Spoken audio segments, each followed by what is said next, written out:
Sorry, guys. I keep forgetting to turn on my microphone, but it's on now. I know you guys are like, no audio, no sound, no sound.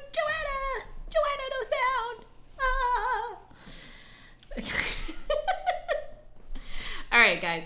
So slightly different setup today. I'm sitting in my office chair. Put this whole thing down because I wanted it to be more chill than it has been. Oh.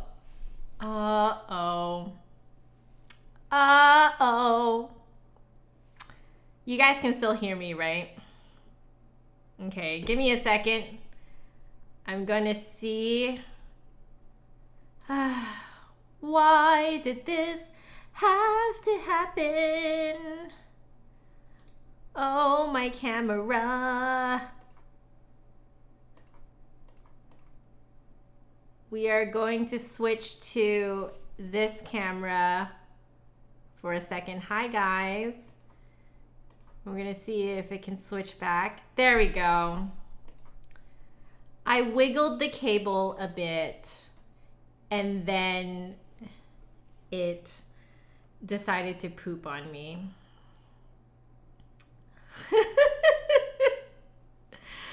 All right. Okay, so before we get into, the heavy chit-chatting, we need to review how this stream works. So the first half is going to be us just chit-chatting. So please if you have some questions about music, being a musician, flute, stuff like that, please at me and then ask your question so it's easier for me to see, or you can super chat. I would be forever grateful, but you don't have to. But it is easier for me to see your question if you do that. No spam. Hashtag no spam fam. Okay. So please do not repeat the same question over and over in the chat. You would not do that in real life. So please don't do that here.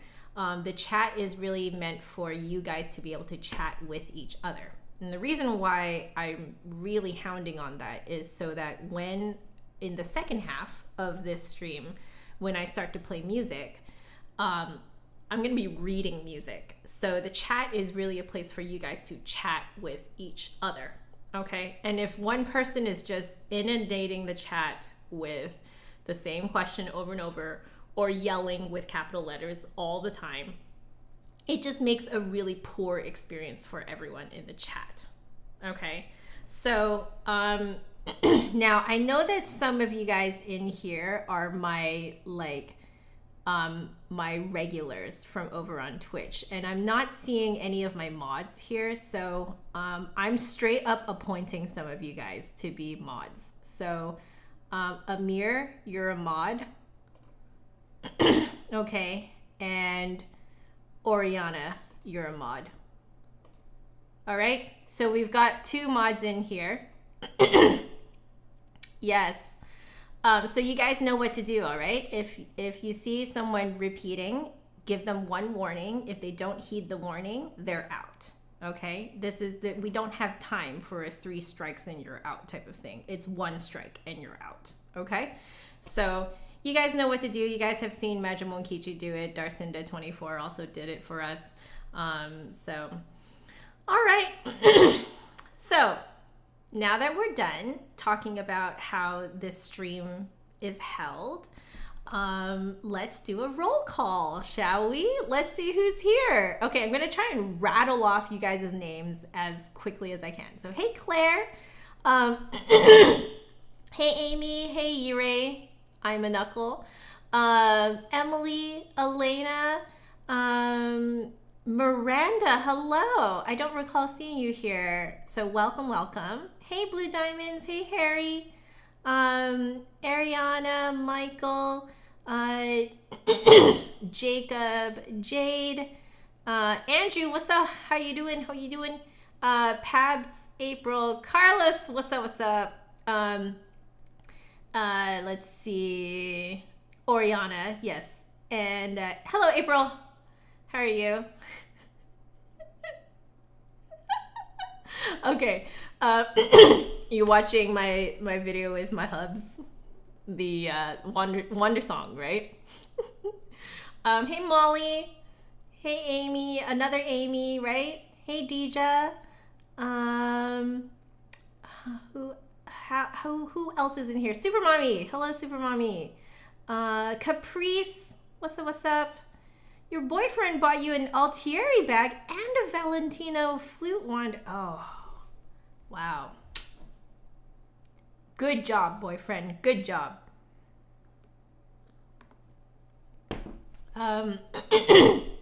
Let's see, who else?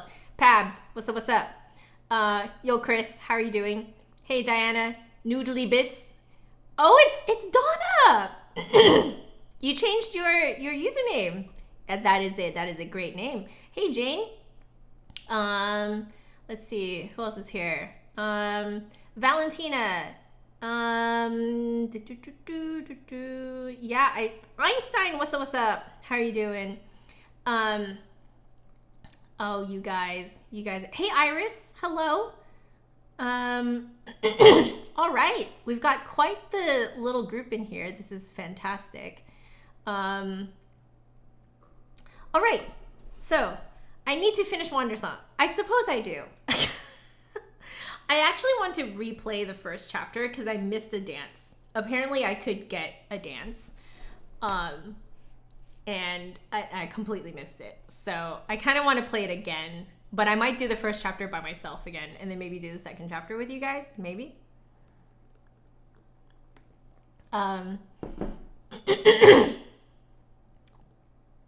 Is Nicholas here?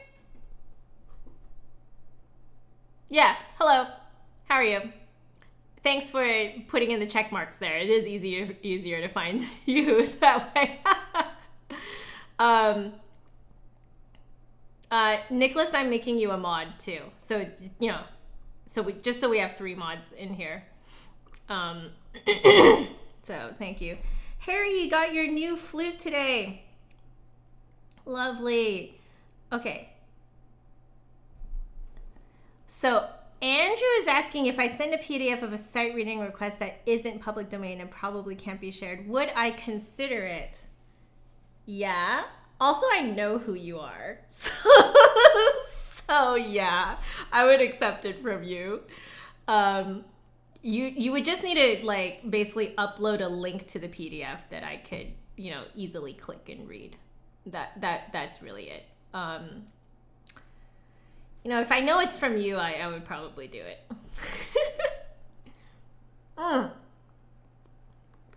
Okay. So Amy is asking, what difference does a gold-plated inside of the head joint, lip plate, and riser make? You just got an open hole flute, and that was the head joint it came with. So gold-plated inside of the head joint, lip plate, and riser. So did you basically get a 2-layered flute where the outside is silver and then the inside is gold? Is that what you got? Because if you got that, I don't think it's gold-plated. Well, I mean, that wouldn't be the term that you would use. It's I forget exactly what the exact terminology is, but it's layered silver over gold, and in that case you get the properties of both silver and gold, right? So some people like gold on the outside and then silver on the inside. They like how that sounds, and then it sounds like you have the opposite. So the gold will give you a mellower sound, and it will sort of give you a warmer sound. So that is what it seems like is happening on your flute. It just kind of warms up the sound a little bit, makes it less kind of in your face. But you want that in your face sound for if you're playing solo stuff, So different flutes are really good for different purposes, I would say. So, yeah. Let's see. Caprice is asking if I have any microphone recommendations for recording. Since everything is online, might as well invest. Okay, so I would say that for the purposes that I'm guessing most of you guys need, especially if you're doing stuff for music school and stuff like that, is to get a really good USB microphone, because it's sort of a plug and play. You can just sort of like plug it into your computer and it will just kind of work. You don't need what I have. What I have are actually 3 XLR type microphones. So microphones that use the really thick cables. So, I have it hooked up to a mixer, which is hooked up via USB to my computer. But you guys get a better sound quality that way than just through a USB microphone. But a good USB microphone can take you a long way. So the ones that I tend to recommend are Blue Yeti, the Yeti microphone that kind of has its own stand. If you want, I think that one's about $200-ish, something like that, or $180, something like that. There's a lower model that is pretty darn good. One of my students uses it for her lessons. It's the Blue Snowball. So the Blue Snowball is really good as a starter. That's about $50. So like even that will already improve the sound quality going through your computer like crazy. I would say, like, in terms of stepping, like going up, Blue Snowball, then Blue Yeti, and then some people prefer the Audio Technica 2020, AT 2020. Some people like that one instead of the Blue Yeti. So they're kind of like, I would say they're about the same level, but it kind of depends on the person. I have one student with an Audio Technica 2020. I have another student with a Blue Yeti. I have another student with a Blue Snowball. We all have very good experience with our lessons with those microphones. So those are the like USB type microphones that I would recommend. Now, if you're wondering what I have, this Rode microphone, this is the Rode NT kit, I believe it is. I don't think it's the NT, it's the NT1, not the NT1A. This particular microphone was reviewed to sound really good for acoustic instruments. So that's why I got it. I got it primarily because it sounds good for the flute. I sometimes max it out though when I forget to put the gain down. So I have to put the gain down quite a bit on my mixer. So, right now I have the gain turned up because I'm just talking. But there you go. That's kind of the situation there. Yeah. I hope that answered your question, Caprice. It really does improve online lessons, and if you have to record something for a jury and send it in and stuff, it does improve the experience for the person listening to you by a long shot. If you can't afford that, what you can do is take your phone and have your phone record you, but at least 5 to 6 feet away, right? Like having the phone up this close, you're just gonna max everything out immediately. So and part of recording acoustic instruments is you're also recording the room sounds, the natural reverb. Like that's what makes an instrument, like an acoustic instrument, sound good, is that kind of natural reverb. So yeah, that's what I'll say about microphones. I hope that was interesting. Yeah. All right, let's see. I think some other people had some pretty good questions in here. See, Molly, you got a new trumpet? Oh my gosh, you got that like new but it feels right feeling. Oh, that is fantastic.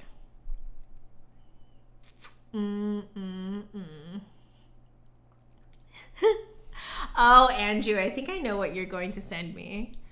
I just saw you said choo choo. Do you guys know that you can do that on the flute? You can make a little choo choo sound, like a train. Am I drinking iced coffee? Yeah. My hubs made this for me. I told him that I was streaming on YouTube, and he immediately asked me, so does this mean you wanted iced coffee? I did not ask him, guys. I did not ask him. He just knows that I chat with you guys like this. So he was like, I'll make you an iced coffee. Isn't he the best? I seriously, I didn't ask him. I am a blessed woman. Yeah. So Amy is saying that this head joint is the Yamaha 922. Okay, that's interesting. Let me look this up real quick, because I don't know much about the Yamaha 922 flute.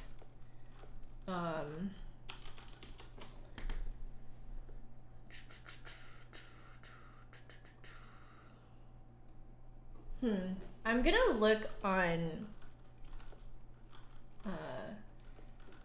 922 sounds really high. Do you mean 722?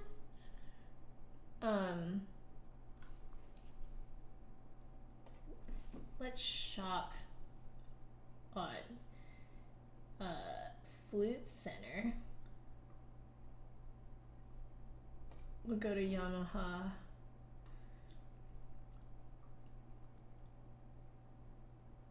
Or is it 8? I am immediately distracted by the wooden. There's a wooden Yamaha flute. Oh, it looks so pretty.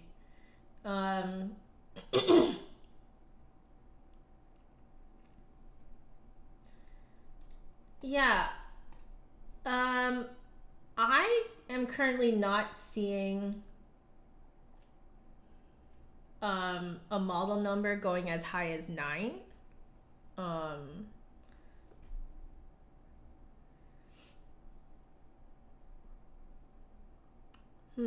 I'm looking at like the specs for the head joint. Yeah, I don't know. It sounds like you have a very interesting one, Amy. 372. Okay. So 372. So I'm currently looking at 362 and 382. I wonder what the 372 was. That's really interesting. Well, let's look at the neighboring models then. Maybe it's this. You have the 72. Because it has the extra gold in it, maybe? Huh. Interesting. So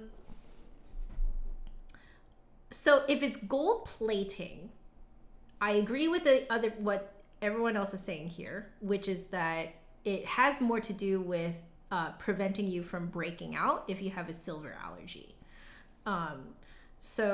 But if it's like a fusion, which I think Carlos was the one who mentioned the word fusion, but yeah, it's the fusion. If you have the fusion of like silver and gold, then that's different from gold plated.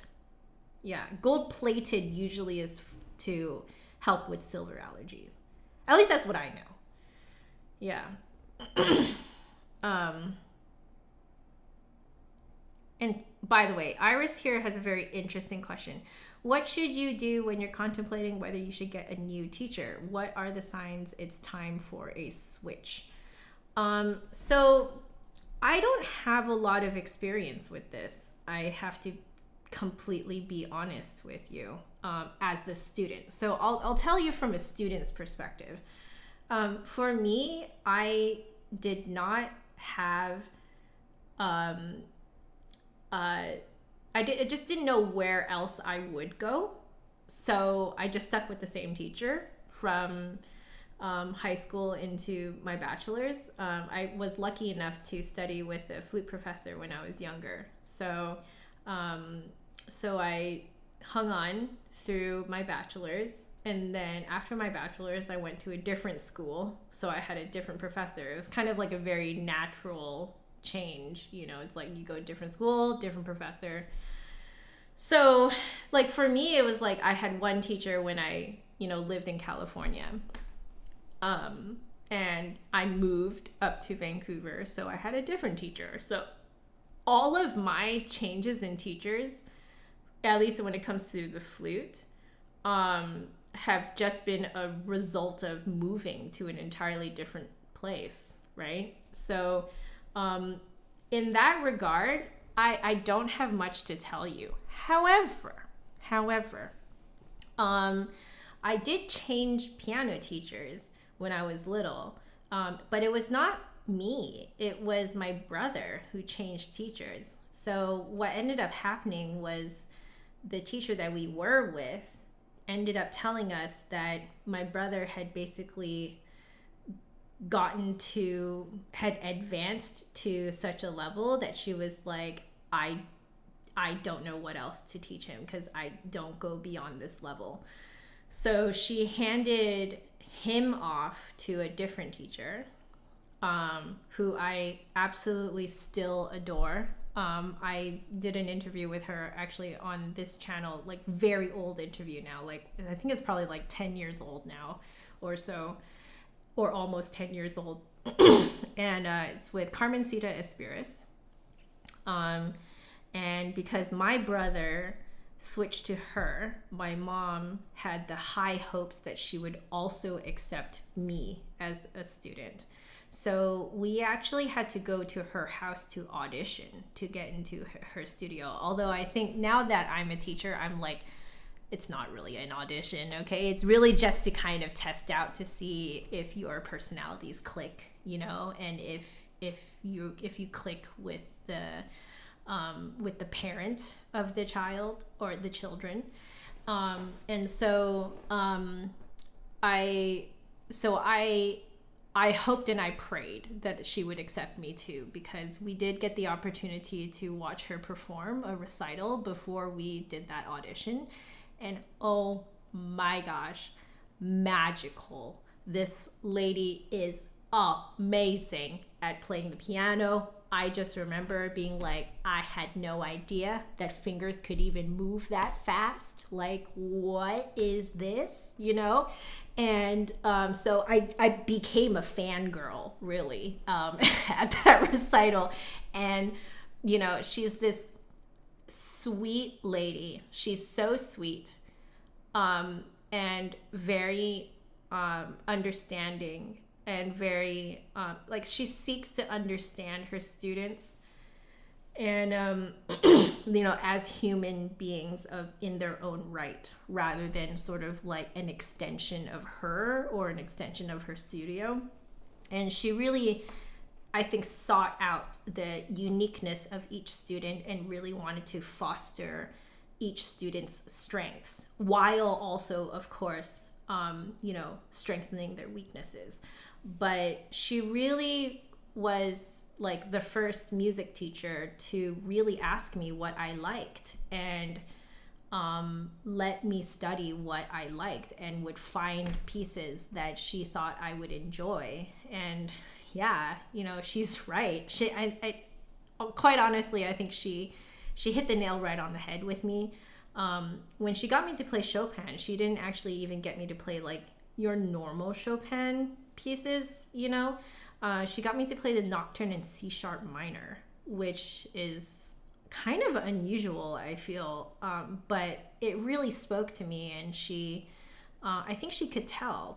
So for me, it was sort of like me switching teachers is always kind of luck, I would say, for me. So that's why I have to tell you that from a student's perspective, I don't actually really know when it's time to switch teachers. Like, I have to be completely honest with you guys. But I am a teacher now, so I will tell you guys that for me and my students, I always make sure, at least I try to make sure that they know that, I understand that, I am, and I am but a part of one of the chapters or a couple of chapters of their lives, right? So like, I know that our lessons will not be forever. That is the nature of the beast, right? When you teach lessons, you will not have that student forever. It doesn't matter who it is.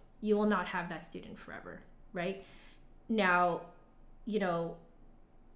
when do they know when they need to switch is when, they feel like they're getting stuck, when they feel like all the things that I'm trying with them don't work with them. Maybe the way that I explain things doesn't click with them. Maybe they need someone else to give them a different perspective.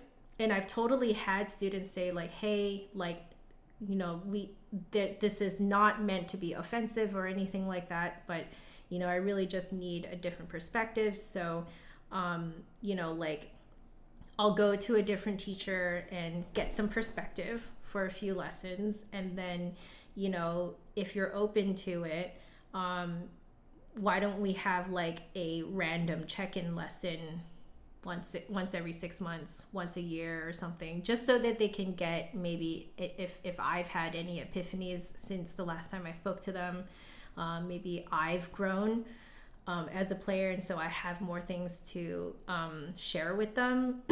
And so, yeah, sometimes I have students who will just drop out because, something didn't click. Maybe they feel that I don't understand them, or maybe they feel that maybe they don't agree with how I'm trying to get them to play the flute, which I get. It happens. So, losing students in that manner has definitely taught me to listen more to my students and to really seek to understand what is actually comfortable for them, what is not comfortable for them. I have learned to back down if something that I'm trying on them is not working. So I've definitely learned from losing students. But then sometimes I have students who go to seek a different perspective, and then they come back for a few random lessons, and they're like, I see what you mean now that I have a different perspective. Now I understand what you're saying, So like, it kind of like, it really kind of depends on the person, right? Like, or sometimes they just get too busy, right?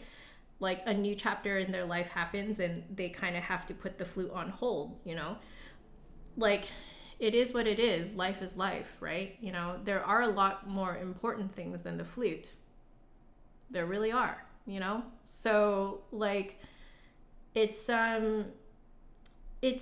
hard to lose students and not take it personally. 100%. Not even going to pretend that it's not hard. It is hard. But why is it hard, right? Why is it hard? It's because it forces you to think about how you were teaching something. Was it actually effective? How would I change how I worded that the next time to, prevent miscommunication, right?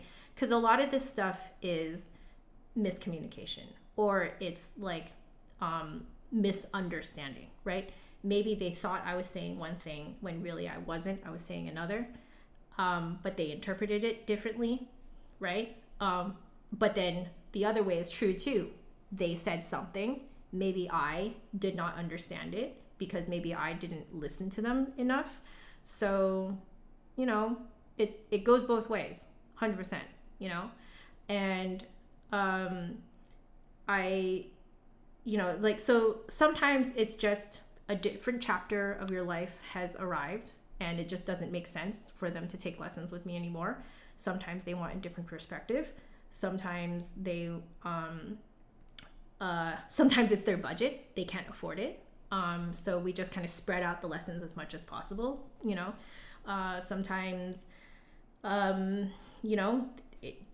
they just, no matter how differently you try to explain things, your personalities just don't click and they just don't understand what's coming out of your mouth, like sometimes it just be, and I have full respect of those students. I wish I could understand them more, but I'm still learning.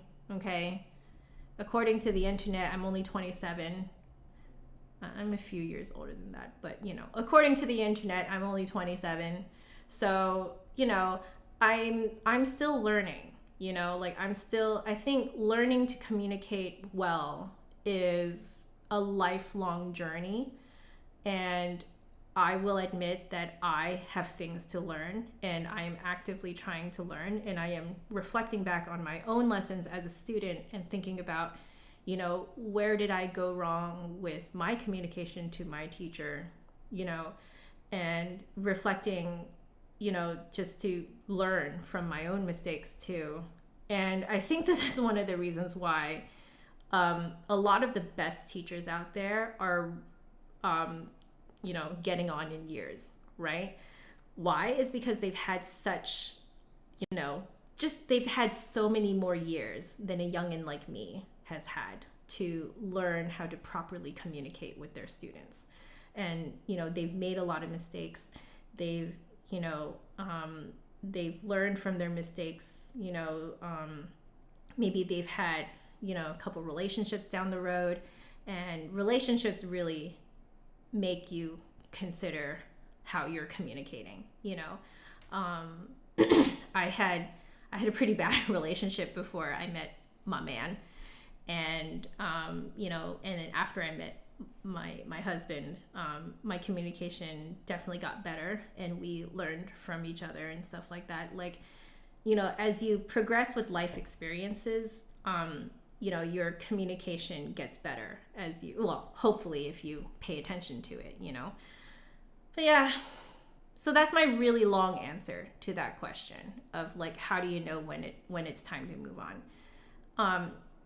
I guess my come back to you is, if you're thinking that question, maybe it is time, right? Maybe think about why you're asking yourself that, right? Well, why are you asking yourself that? Because if you didn't feel that it was time, I don't think that question would arise in your mind, right? Why is that happening? Why are you asking yourself that, right? I feel like there's a lot more, you're only asking the tip of the iceberg right now, right? So anyway, I've probably let the chat go like crazy now, so I need to catch up. Yeah.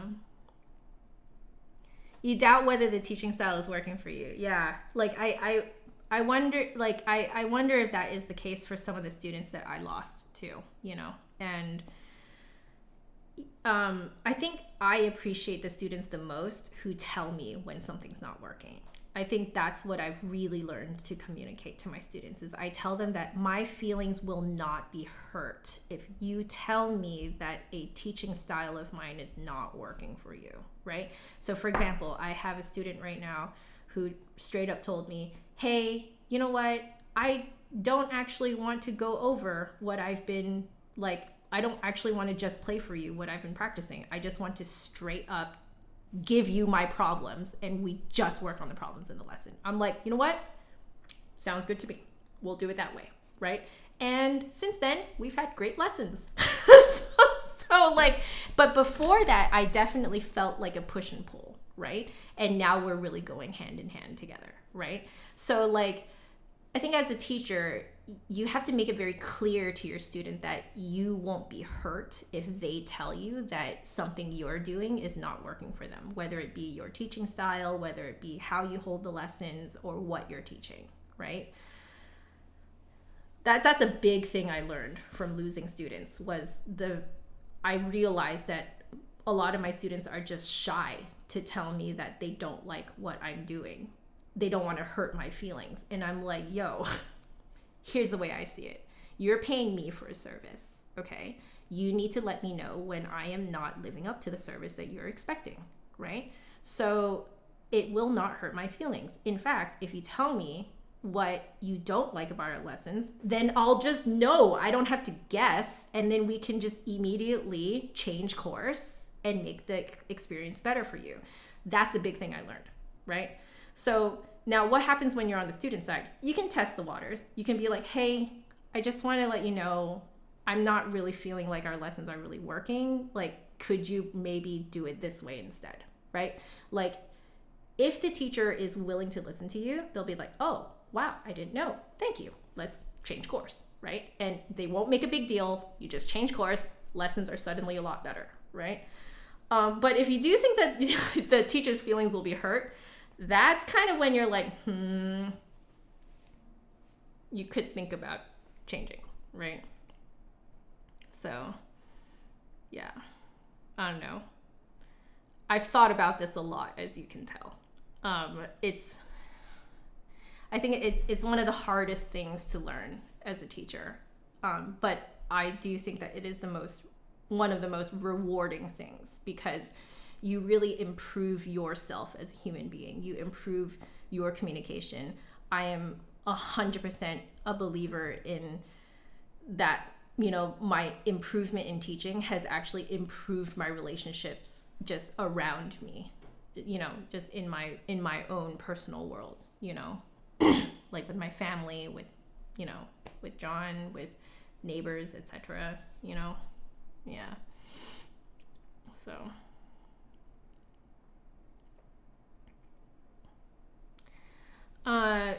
so you're saying that she doesn't understand your feedback when you try to let her know what you feel about the lessons, and you feel like she's always also trying to look at what you're doing wrong.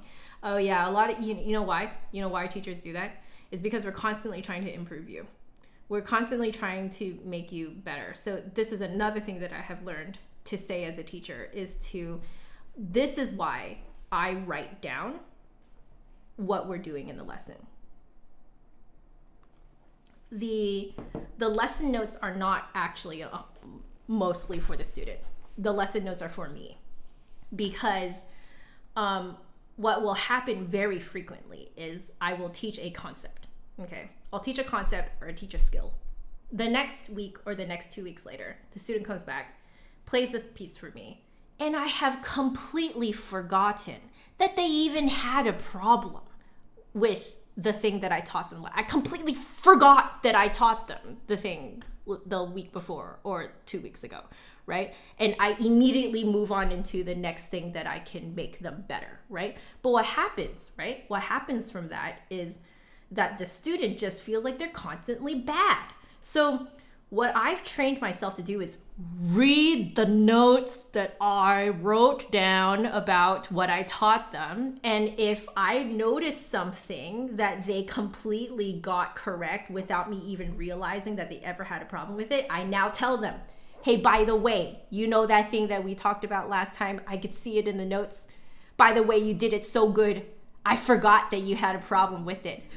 So good job, So I've you have to be very vigilant about writing down what you're teaching the student for you, the teacher, so you can tell them, you can give them positive feedback, right? Not just constant criticism, constant negative, right? So that might be what's happening, is that maybe you are correcting things and then they just forget that you even had a problem with it.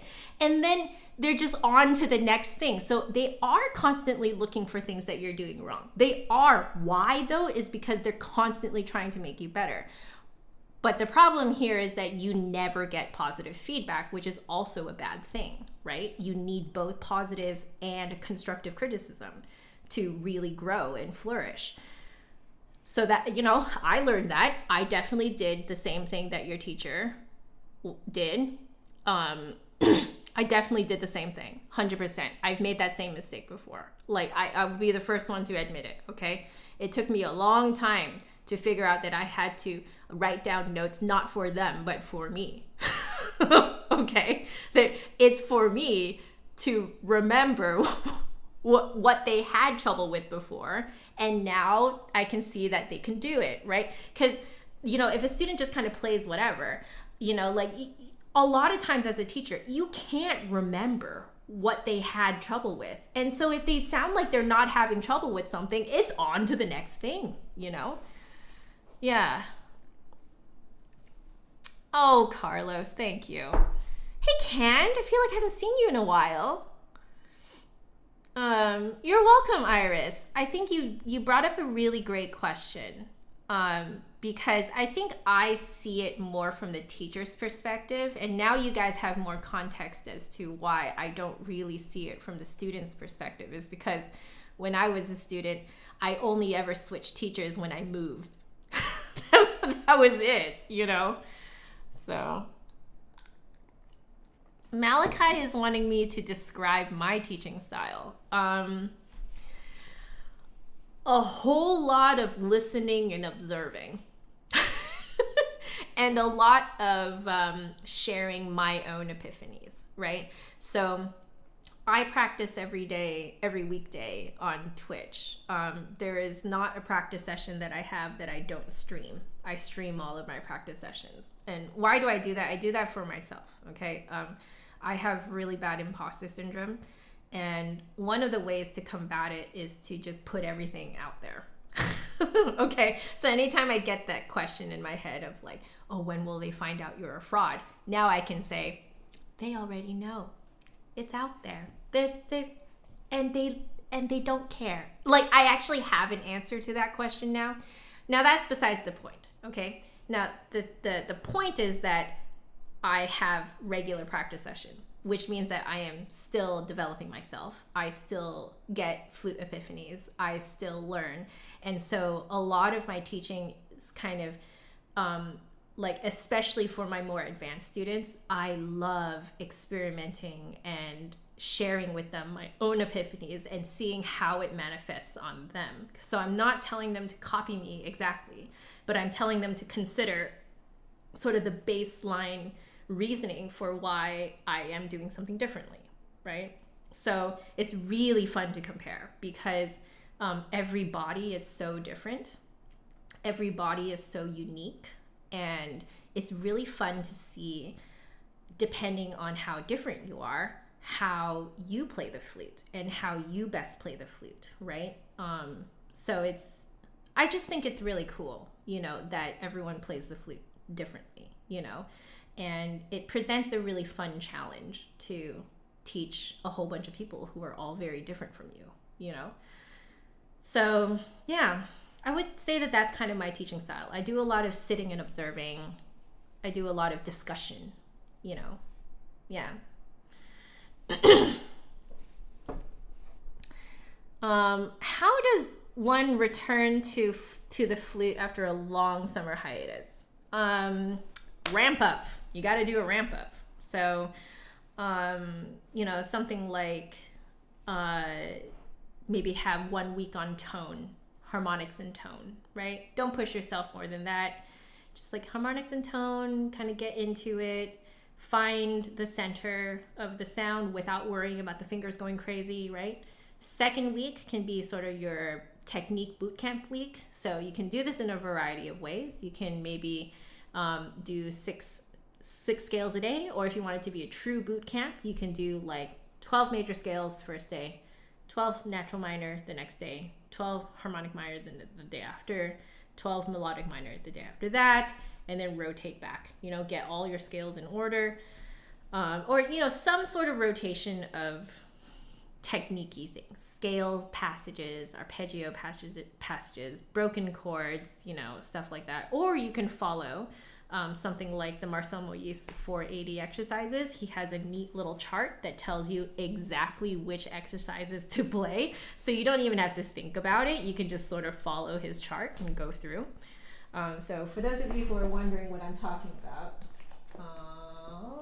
here actually, I was just discussing with one of my students. It's the Marcel Moyes 480 scales and arpeggios. So 480 exercises for the flute. And he tells you specifically that each day you do one line of numbered exercises, which he's numbered throughout here. And each repeat that you see, you play 4 times. So it's basically, these are your sets. So he's listed out the sets that you're gonna do. And he's already given you the reps. So the reps are 4 reps each, right?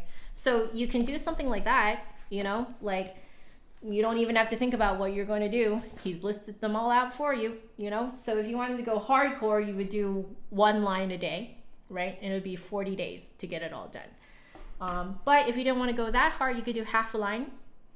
It'll take you 80 days instead to get through it, right? You could do a third of the line, right? It'll take you, 120 days to get through it. 3 months, not bad. 4 months, I mean.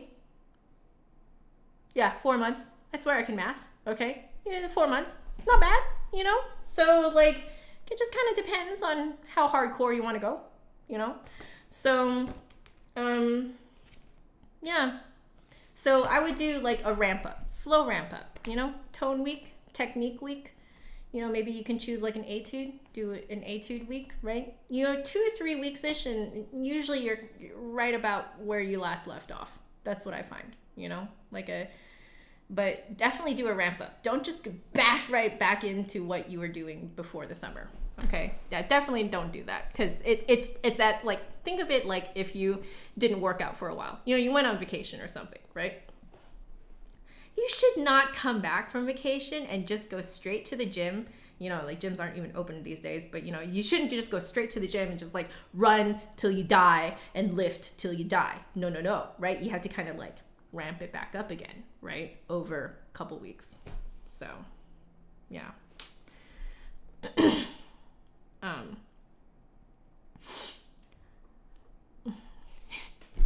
You guys want to get this book? I highly recommend this book. This is great. I did not use enough of this when I was in school. So one of my dreams is to, oh my gosh, wow, I sound like such a nerd when I say that. But one of my dreams legit is to, study this all the way through. I only did part of it. I didn't get all the way through the 40 days, but I really want to do a 40-day challenge of this. I mean, also that would make great online content too. Yeah. You're welcome, Cand. You're welcome. Yes, and I also want to second what Carlos is saying. The physical flute is a really good one for people who are coming back from a long hiatus. So we're talking years and years and years and years hiatus.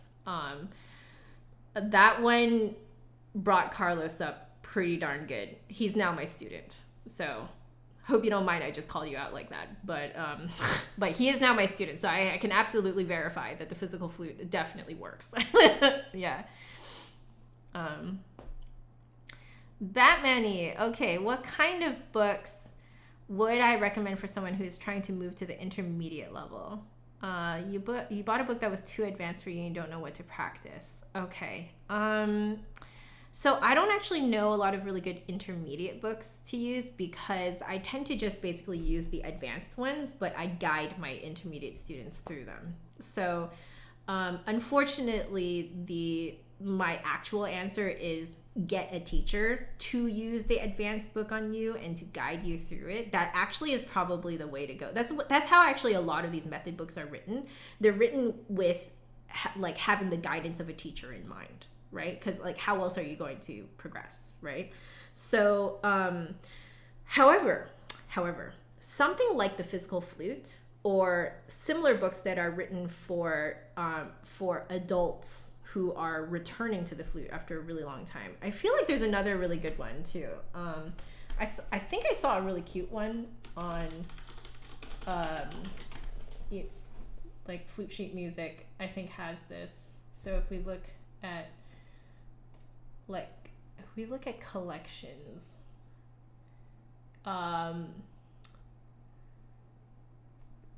let's look at great books for beginners. There should be one for Marcel Moyes has a Beginning the Flute book. I didn't know that. I want to get that now. Ooh, I want to see what he says about beginning the flute. Let's see. There's restart flute. So like you want to get the ones that are like geared towards adults, right? So restart flute, or there's one called I used to play flute. Yeah, I used to play flute edition. Apparently that's a good one. But like, and then probably the physical flute. Like that one, like those ones I think are designed for people coming back to the flute after a while. And also I feel like intermediate adult students would benefit from those types of books rather than the really kiddie ones.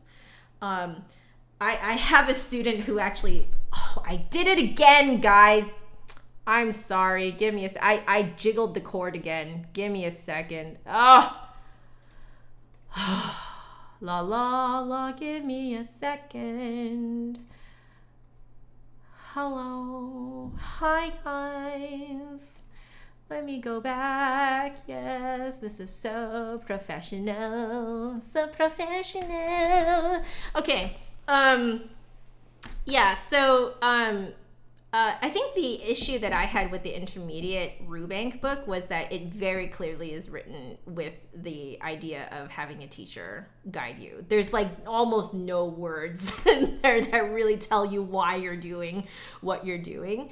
A teacher would be able to explain to you why you're doing what you're doing. So if you want more like words and stuff like that, you want to look for the books that are geared towards adult students returning to the flute.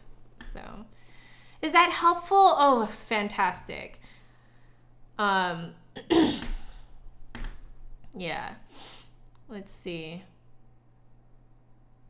Noelle had a question. What kinds of pieces do I assign my more advanced students? I will be completely honest with you, Noelle. I am a spoiled teacher. Okay.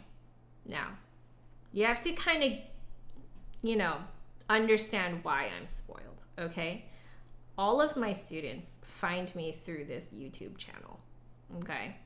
Now, think about the types of people who would find a teacher of their own accord through surfing the internet, okay? These are the type of people who will not just search for a teacher by surfing the internet. No. They will also surf the internet for all the songs in the world that they want to play. So I would say 99.9% of the time, my students just tell me what they want to study. I think yesterday was the first time I picked a piece for one of my more advanced students to play, because you're just talking about my advanced students, right? So my advanced students, like yesterday was the first time I picked a song for someone. First time. So the true answer to your question is I do not assign pieces to my students.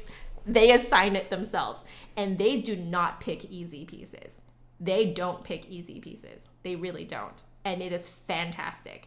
And I feel like the way that, because you have to understand that the types of students who would find me are very self-driven, and they're very, they're very independent, okay? I mean, how else are you going to find me?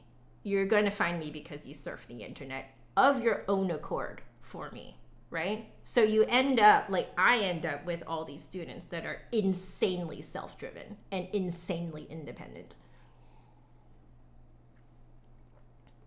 What's the title of the book exactly? Iris is asking. Are you talking about the intermediate ones? One is called I Used to Play Flute. The other one is called Restart Flute. Those are the ones that are jumping out at me as like, those would be really good if you're, going back to the flute. So, yeah. You like my Frozen singing, Pink Kitty music? Also, welcome back, Pink Kitty. How are you doing? Trevor Y is all well and good, but it's too much. There's so much to absorb. It really is. I use the Trevor Y books as a reference book. It's almost like a flute one of the flute encyclopedias that I have, right? It's like, you want to look into a little bit of circular breathing. He has a page on circular breathing. Like you want to look a little bit about like, what he thinks about like controlling your breathing. He's got a few pages on it, like pretty much in almost anything you can think of for classical flute. He has like at least a paragraph or two on the subject, so. Oh, the arpeggio and scales one.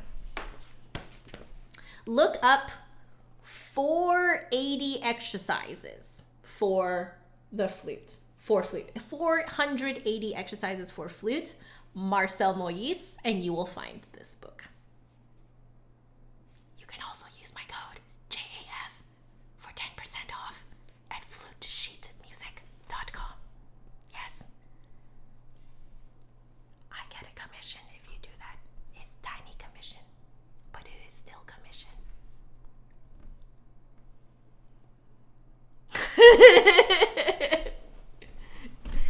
Oh, you're welcome, Diana. It looks like a bunch of you wanted to know what this book was. Yeah. I'm a celebrity teacher now. Oh, come on. No. I have to say, I'm spoiled. I'm a very spoiled teacher. Yo, if I was less shameless about the promo, I would not have whispered it. I know, right, Carlos? I feel like we're having some really good questions and discussion today. Yeah. Hey, Crystal Feline. You used to watch me in freshman year of high school and middle school, switched to oboe, but with my tips, you can still play well to this day. What? Crystal, thank you so much for saying that. That absolutely makes my day. Although I have to say, I probably play very differently from when you last, saw my stuff. I'm a very different player than I even was last year at this time. So, it's good, but at the same time, I do think that, unfortunately, a lot of people might have a frozen image of how I play and what I think. I definitely have evolved a lot. April, is this incredibly helpful? I'm glad. I mean that's what I wanted this to be, Pabs,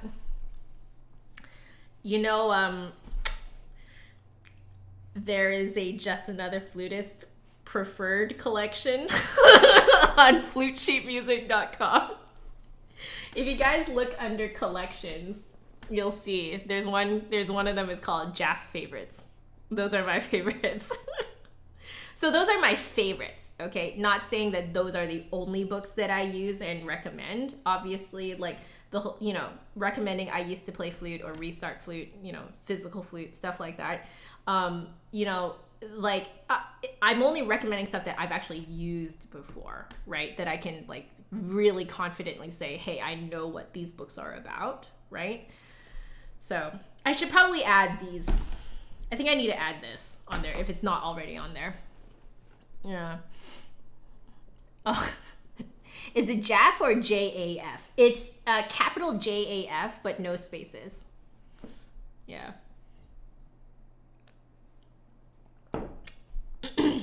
All capitals, that is. What is the most advanced student you have in terms of Henley level? I'm not familiar with the Henley level system. So I do apologize, but I can very confidently say that I have students who perform professionally. They do professional gigs, play in professional ensembles. Those are like, I am very, very honored to have those students. And with those students, our lessons are actually more discussions.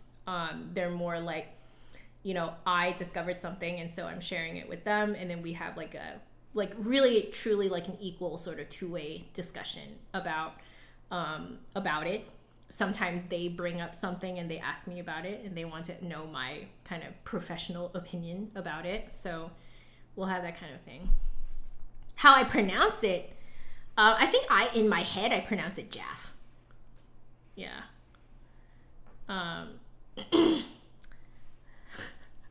Oh, you always read it out as JAF. Yeah, yeah. Sometimes in my head I read it that way, but other times I think most of the time in my head I just think Jaff. So, yeah. Is it always great when I start live with coffee? I'm glad you guys think so. I'm gonna be completely honest. Like, this part of the stream, this like first half of the stream, is actually my favorite part. Like, I really like having these kinds of discussions with you guys. Yeah. Do my more advanced students take lessons less often? Yes, you're absolutely correct. So a lot of them will take lessons once a month, or once every 2 months, 3 months, something like that. So I don't actually see them often. And what that provides us with is time for me to develop myself, have new epiphanies to share with them. They can also develop themselves. You know, maybe they can gather some questions and ask when the time comes, you know. Hopefully I can play one of the pieces that you recommended, Jade. I'll probably get to it. It might be slow, but I'll get to it. I'll definitely get to it. It definitely is a two-way street. Yeah, 100%. So, what every flutist needs to know about the body. That sounds like a great book, Diana. Everyone take notes. Diana is saying that there's a book called What Every Flutist Needs to Know About the Body. Sounds like body mapping, right? Body mapping for flute playing. Excellent stuff. Good stuff. Yes. Highly recommend. Highly, highly recommend. Do you ever say to your intermediate / early advanced students that this piece is too hard? No. Why? 2 things. 1, if you tell a student that something, if they pick a piece and you say to their face that it's too hard for them, do you know what that will do to that student? That student will forever be afraid of that piece. Okay? So sure, maybe you as a teacher, you're like, this is a little advanced for you, right? But you know, you could always learn it slow. So you learn it slow. You teach them the techniques that they need for that piece. So let's say maybe they don't know double tonguing. Fine. Teach double tonguing. You basically use the piece as a rubric, as a syllabus. So as the teacher, you're looking down the piece and you're thinking, okay, my student needs to learn A, B, C, D, E skills. Okay? Well, you know what? You as the teacher, you're getting paid for a service. Okay? And this service that you're being paid for is to identify the skills that they need for that piece and then teach those skills. Now, the fun part about teaching those skills, if you teach it in the context of a piece that is a little bit hard for the student, then they have a direct application for the technique, right? So you teach double tonguing, you give them exercises to do double tonguing on, but then you're like, but now you see you're doing it in this piece. So then they can try it in the piece and they can actually feel like the techniques and the skills that they are learning from you are actually applicable, that they're real world, truly useful exercises that they can then actually put into practice, right? So, you know, yeah. Oh, Nicholas, thank you. You give them the tools to help them learn that piece. Exactly. Just think about it. You're being paid to do that, okay? When you're a teacher, you're being paid for a service, okay? Your students, if anything, you are serving your students because they are paying you, okay? So it's not that you're paid, therefore you're authority, therefore you're better than them. No, it's not. You're serving your students. And if your student is like, I want to play this piece, you as a teacher, you better freaking step up to the plate. You better step up to the plate and be like, okay, then I need to look down this piece and be like, you know this skill, but you don't know this one, right? And then you as the teacher, you have to figure out what skills they need to learn in order to learn the piece. You teach them the skills, then they can learn the piece, right? Kuro, what's up?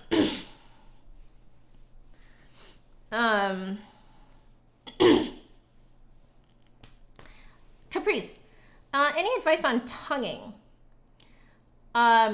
Okay.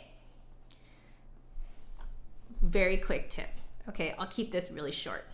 So if you blow on your hand the way that you blow into the flute, okay, you can feel the air pressure being very steady. So what you have to do is when you're tonguing, you have to only feel like there's millisecond gaps inside of the long breath.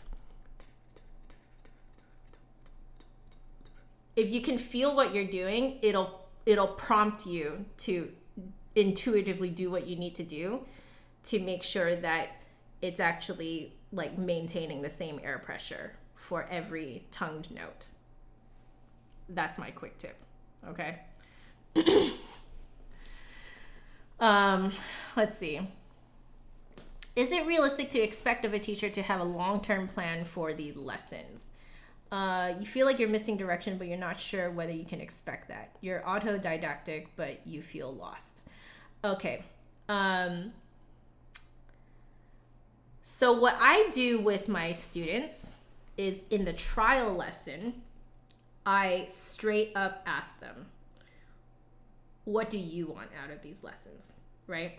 So again, this is under the business model that I am being paid for a service. Therefore, I need to know what is the service that they expect, right?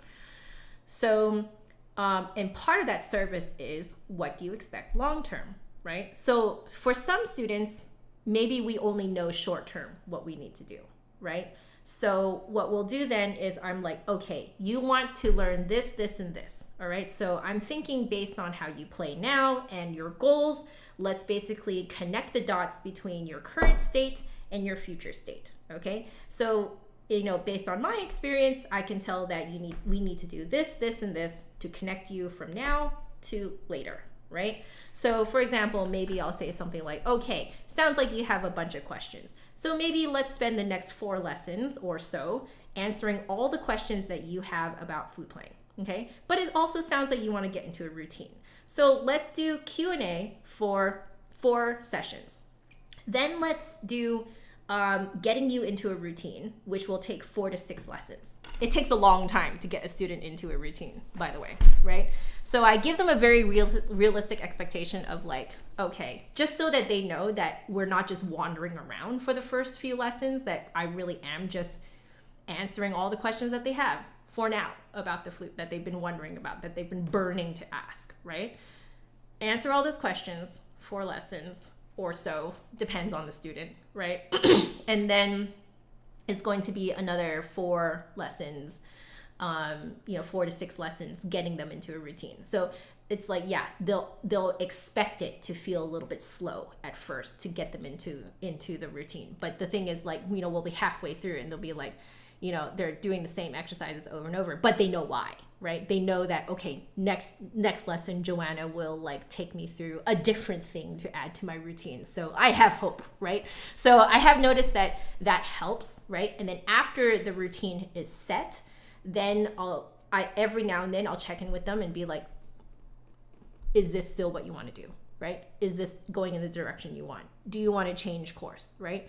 So it kind of is up to the teacher to, I feel personally that it is the teacher's responsibility to check in with the student and be like, are we still on track? Are we still on the same page? Because I think you're going in this direction.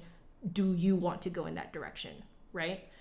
So you got to check in. Again, it's communication. It's 2-way, right? Like you have to check in every now and then, just be like, hey, are we still doing what you're wanting to do? We can totally change course if you want to, right? Just because we started one routine does not mean that we cannot change course anymore. If you don't feel like it's working for you, let's change course, Yeah. Epic teacher talk. Well, I don't know if I'd call it epic, but I'm just sharing with you guys what I've learned from being a teacher. Can you also base that future direction on techniques to learn rather than base it on pieces you want to learn? Yeah, because some students are very kind of like skill based, right? Like they like to learn skills on the flute, right? But then there are other students of mine who are very piece oriented, right?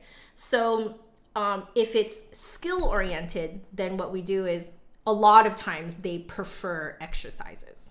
I literally have some students who only like exercises. I am that kind of spoiled teacher. Like when I say I'm spoiled, I really mean it. I have students who only want to do exercises and don't want to do pieces, right?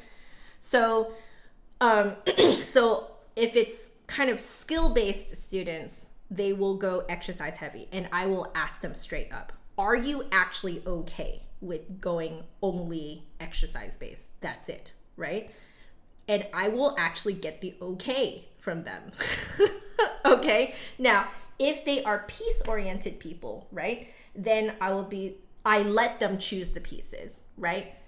Then they will be like, I can't do this in this piece. I'm like, okay, I think about what skill that is. Then what I do is I refer to things like this book, or I refer to Tafno Gobert, Trevor Y, etc., right? I will refer them to exercises in those books that will help them directly in the piece that they're working on, right? So it depends on the student. Some people like to be more skill-based. Some people like to be more piece-oriented, right? So you got to be flexible, you know? Do I only teach classical skills, or would I consider teaching skills in order to play pop covers on the flute? If a student offline approached you in the attempt to play pop music. Okay, so what I tell these students is, so I have a few jazz students, but I don't teach them jazz. And I make that very clear, okay? So I tell them, you are paying me for a service, but I need to tell you what my limitations are, okay? So I straight up tell them, I will not teach you anything jazz. However, I will teach you how to control the flute, okay? So we will figure out how your flute plays. We'll figure out how you play, right? We will figure out how to get you to be flexible enough to manipulate your sound to be whatever it is you want on the flute that you are playing. That I can do, because you still have to do that for classical flute, right? So, but I make it very clear to them, I do not teach jazz. I will teach flute skills. I will not teach jazz. Why? Because I am 0% trained in jazz. Okay, I am not at all equipped to teach jazz. It's not that I don't want to, it's that I literally lack the ability to teach jazz and pop. Okay, yeah. Is it normal to French tongue? No. But I have noticed that some people tend to tongue very forward naturally. Sounds like you're one of those people. Usually it's very hard to teach French tonguing. So, good job. Yeah. Do any of my students watch my channel? Oh yeah, I have a few students literally in the chat right now. Hey Neko, how can you improve your tone? I agree with Pabs. Rockstro grip would probably help. What I would say is a lot of harmonics, because harmonics will essentially limit the margin of error to get the note sounding correct on any given flute. So my tip is do tons of harmonics, like tons of them. Yeah. Hey Jaden, please do not be sorry that you're late. I keep trying so hard to explain to you guys, why are these streams so long? These streams are long, not because I expect you guys to watch the whole thing. No, no, no. I do not expect you guys to watch the whole thing. These streams are so long just so that there's a longer amount of time that I'm live, so that you can, if you want to join the live stream, the live chat, that you at least can at some point in your day. That's why they're so long. Okay? I never expect you guys to watch the whole thing. Okay? There is not that expectation at all. I'm just here for a long time so that you guys can join in the fun live. That's it. Okay? Yeah, so please do not be sorry that you're late. We welcome you, and there's nothing wrong with being late. You're not late. There's a reason why this is so long. Yeah. Most jazz players were untrained before Berkeley, you say. Oh, interesting. Lacking the ability to play jazz equals lacking the ability to play wrong notes. JK. You know, there is some truth to that. Have you heard classical musicians try to play jazz? It is hilariously bad.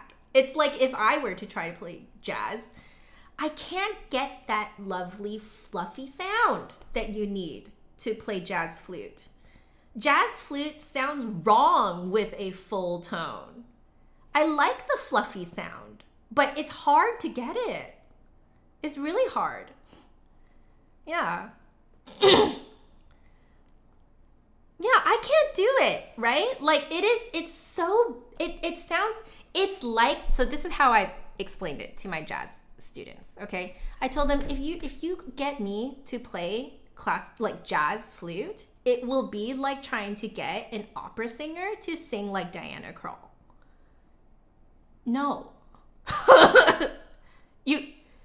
No. You can't, that's bad. No, okay? Like you can't have an opera singer singing Diana Krall songs. You can't do that. No, please. You know? Yeah.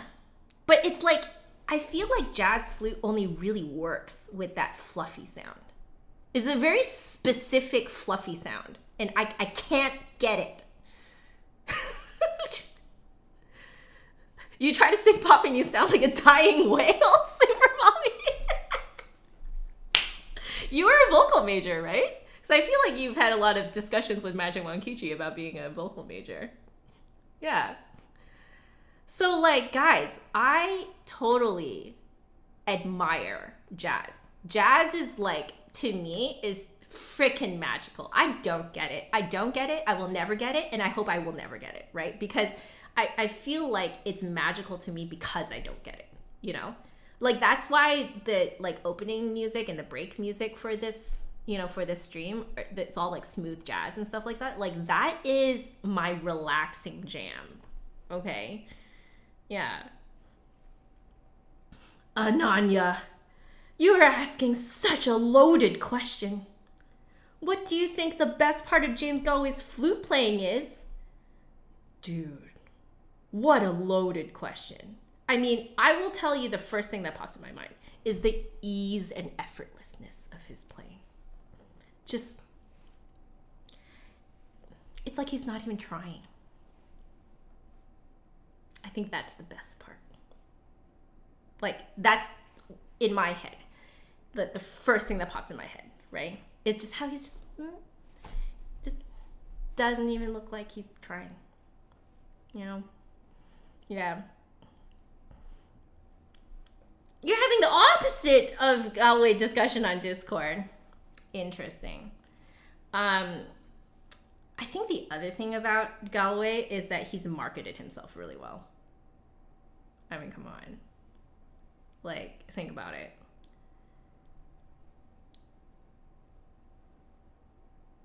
Marketing. The marketing is really good. The marketing is fantastic. Yeah. I admire it from an entrepreneurial kind of standpoint. Yeah. Steven, you used my code for Flute Center New York trials. Yay! That means you're getting a new flute. And thank you for using my code. It really helps me out. Thank you so much. Yeah.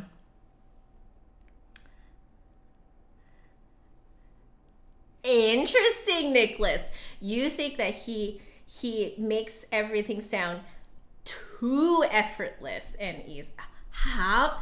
That's an interesting view.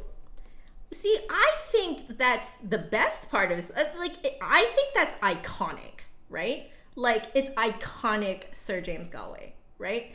If Sir James Galway plays anything effortful, it's not Sir James Galway.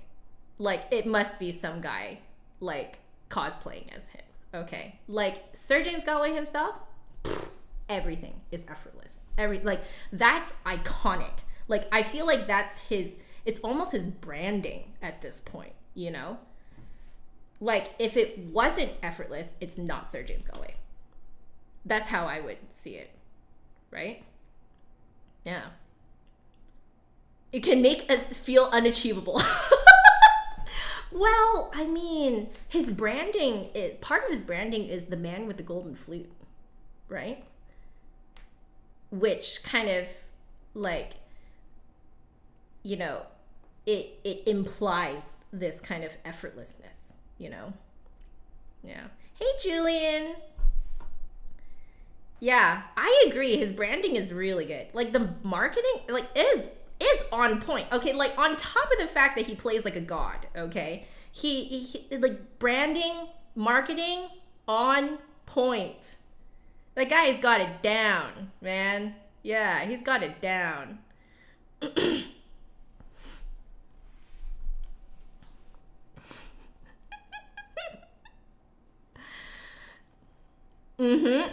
Galway Flute Festival. See, you see, like, the brand, the marketing, the branding, on point. Like,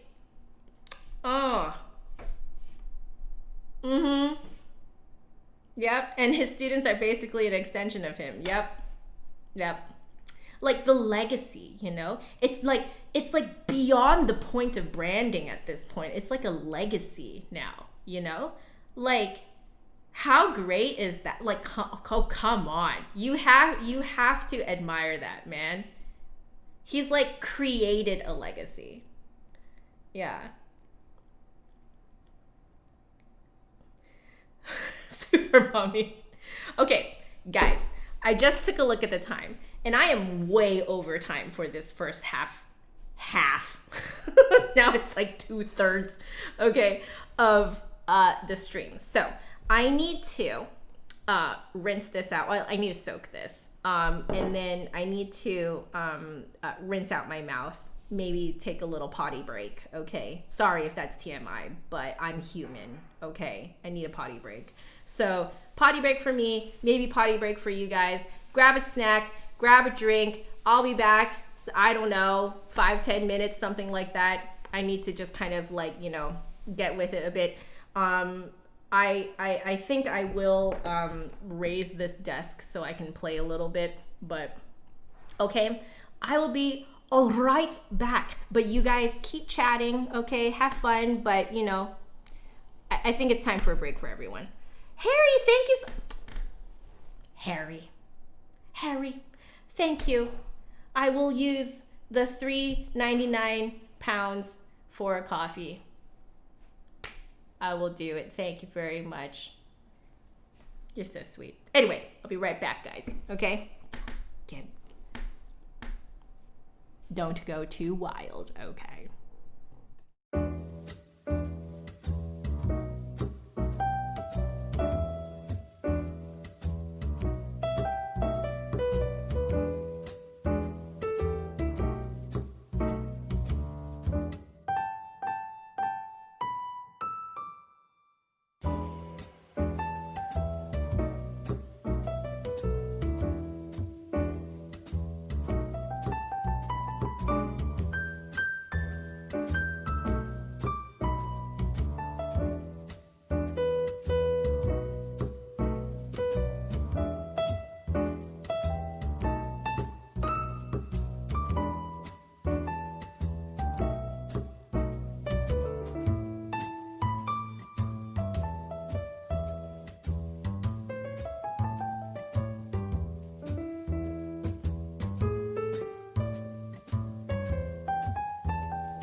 Hello.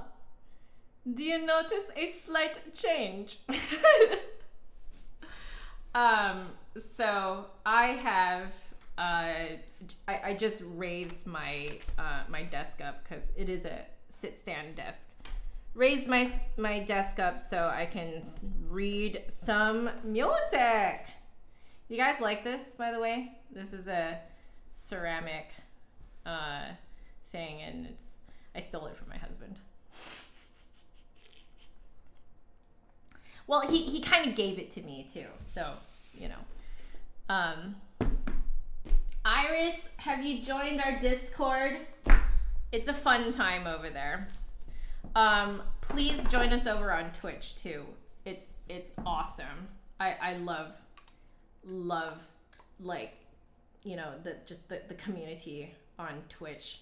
By the way, I think I look kind of dark because of the overhead lighting, so let me just go switch that off real quick. We can get a little bit more of that natural light. Oh, I think I know what it is. I've turned the camera facing too much this way, so it's facing the light too much. Okay, give me a second, guys. Let me first get this aligned.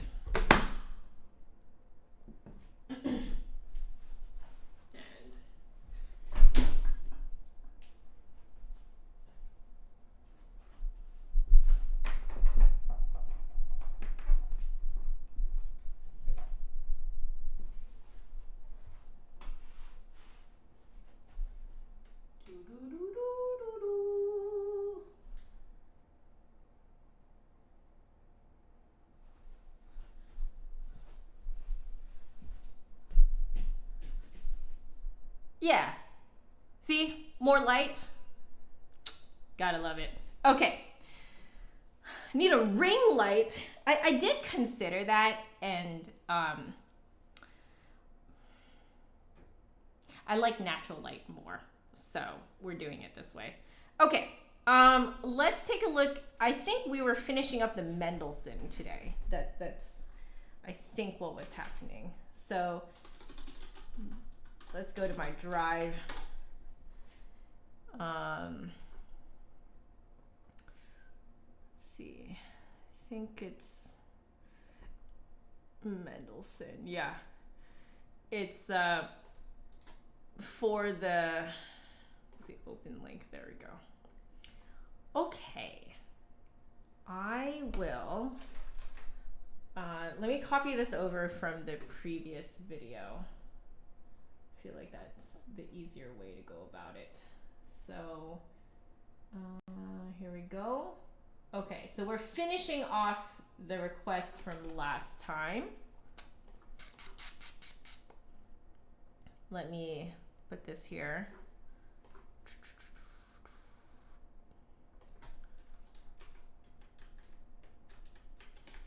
Okay, and then let me create a thing for you guys.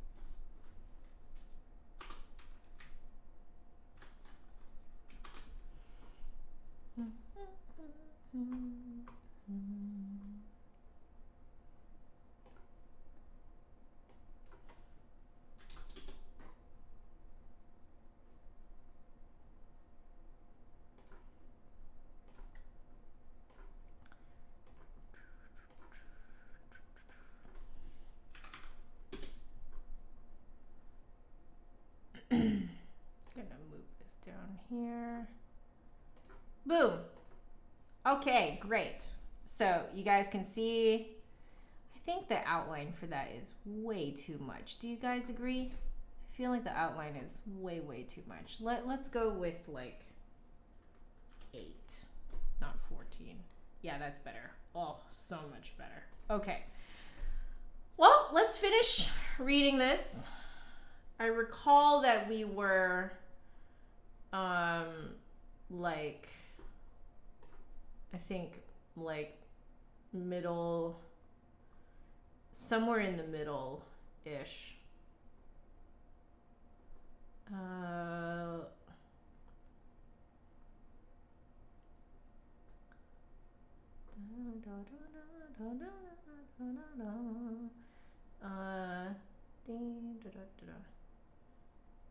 Right. I think I was somewhere in the third page. So let's just start somewhere in the third page. I think it's like, I think I started soon after the triplets. So let's just start from the triplets, I guess.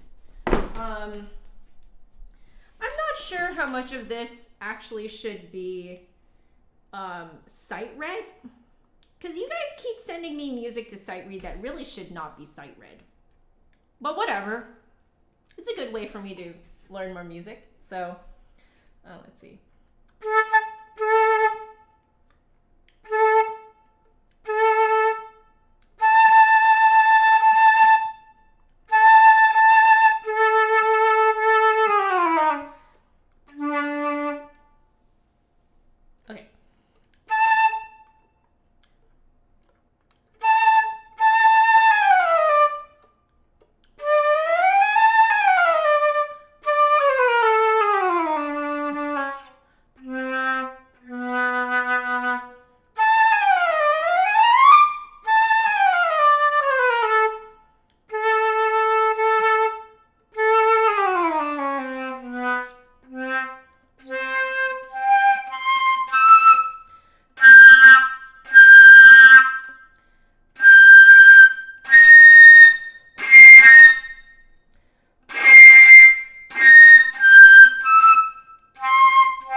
Quick warm up. All right.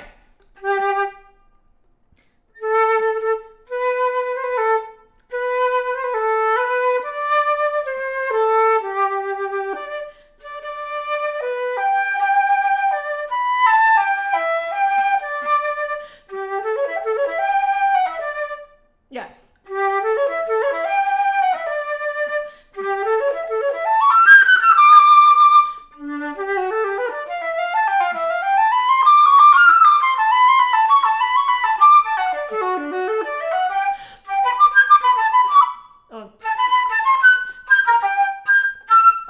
Okay.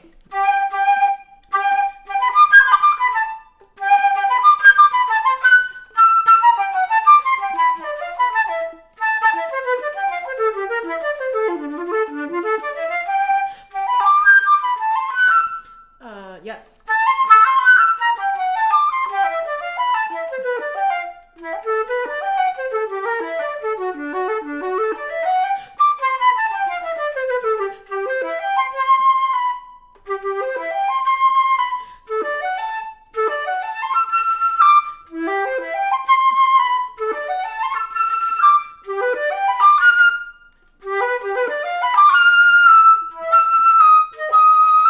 And then need a scroll.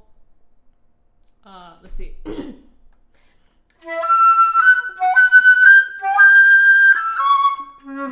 Oh, okay. Okay.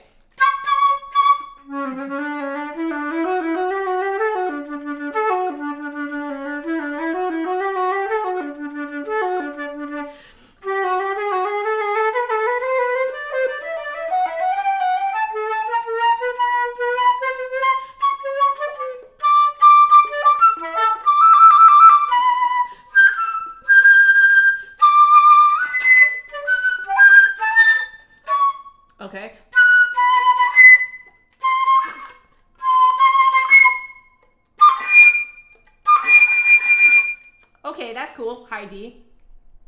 Yeah, that, sure, fine. Okay.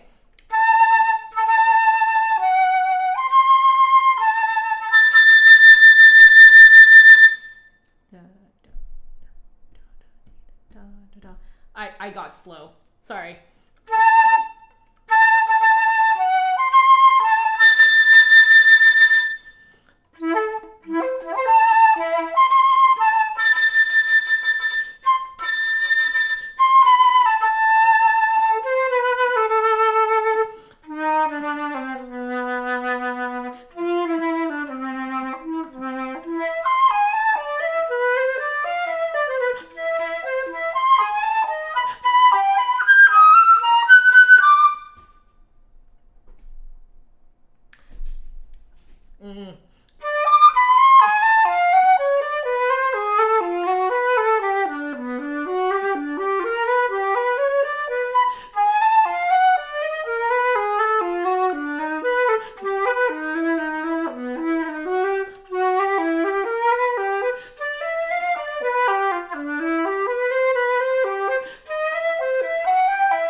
I got slow again, didn't I?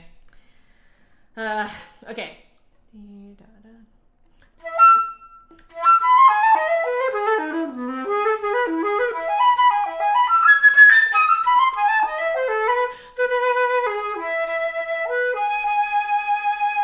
I got really slow. Whatever. We're gonna keep going.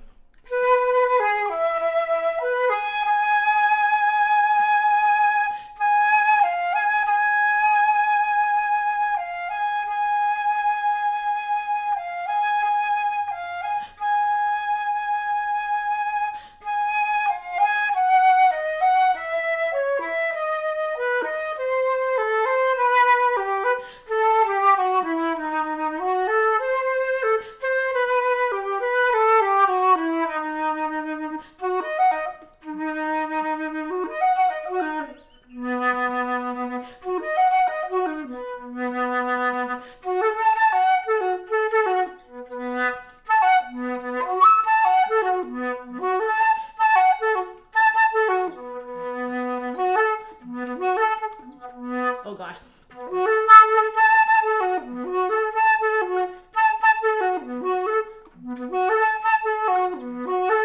Oh my.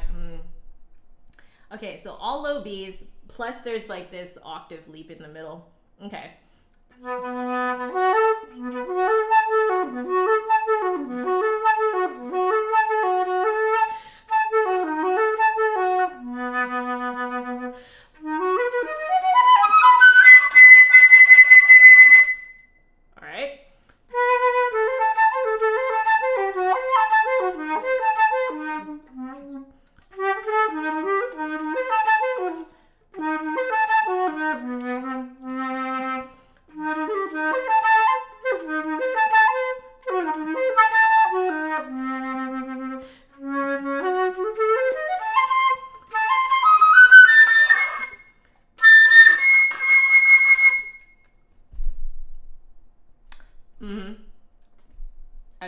That's a high C.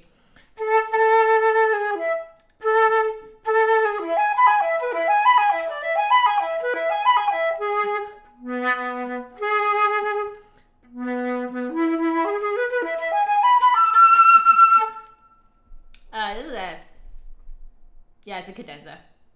Okay. I'm definitely not playing it like a cadenza right now.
Sorry, I need a squirrel.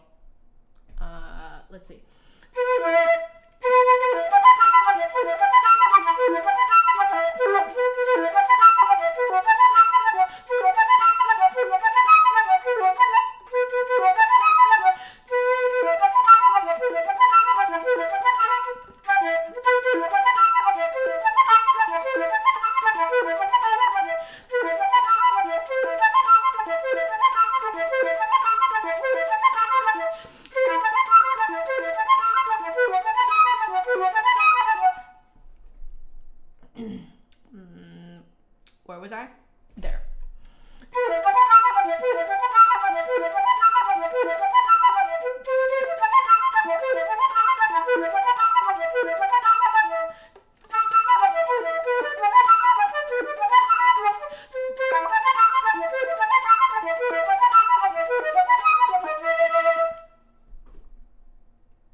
might as well scroll.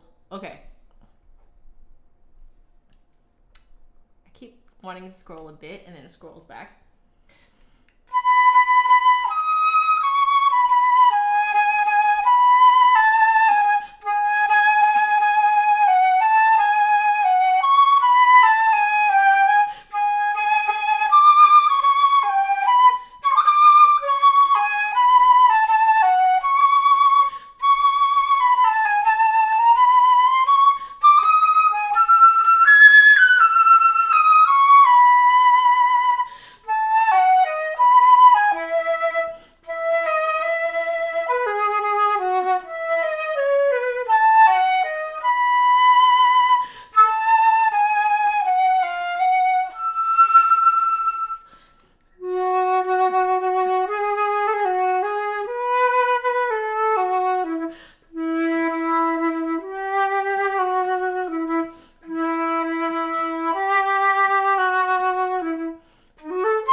Hello. Okay.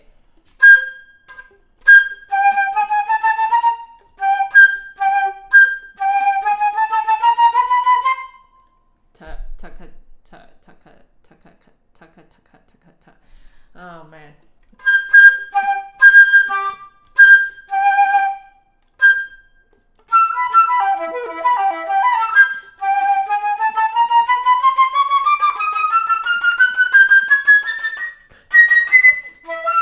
That's as good as it's gonna get. Okay.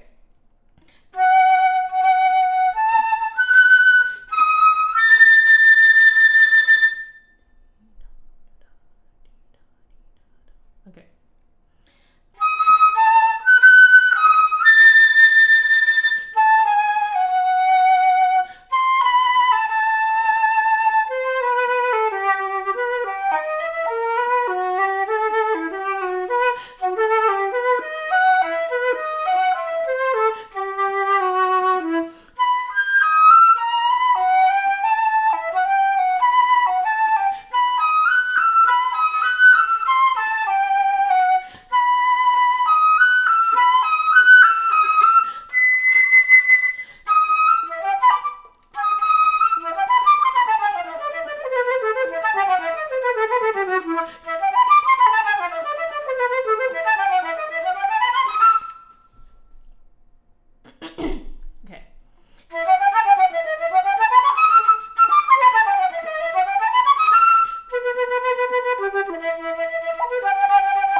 I ruined the momentum there.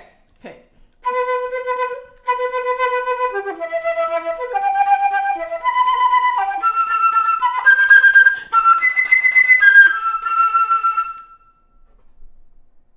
Okay. So I definitely got way too slow in some parts because like sight reading. So apologies for that, but that was pretty fun. Pretty darn fun.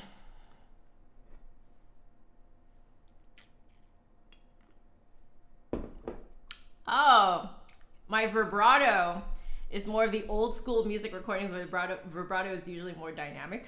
You mean more, oh. I was actually kind of going for the, like a violin sound, right? So it kind of makes sense.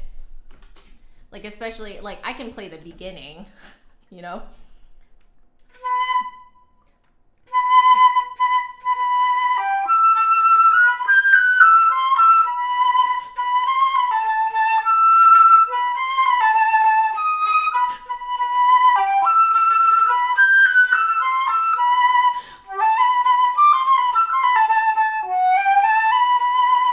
So, like, I am doing more of a dynamic vibrato because it works for this.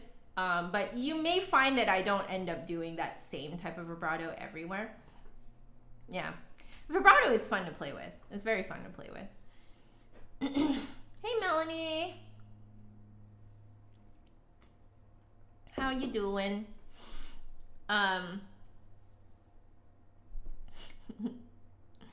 See you later, Jade. Okay, so how much time do we have? We have like 15 minutes. So MagicMonkichi. We have finally gotten to MagicMonkichi's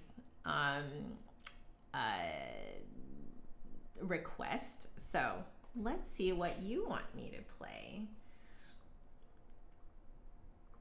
Okay. Voice of Spring. I'm not even going to try to say it in German. So let me do some copy paste. All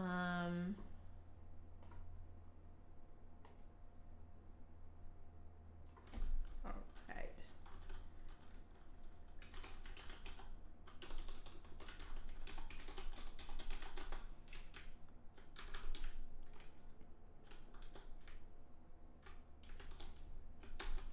By Strauss.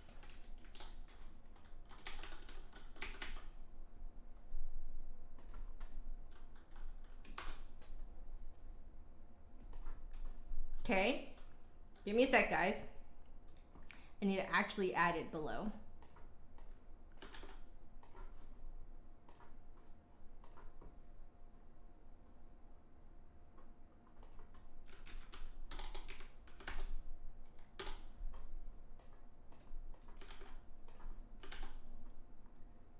All right, it is below now.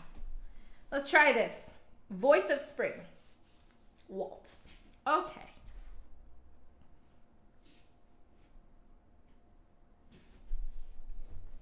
I think I'll do pick up into 9, right? That seems to be where the melody picks up. So.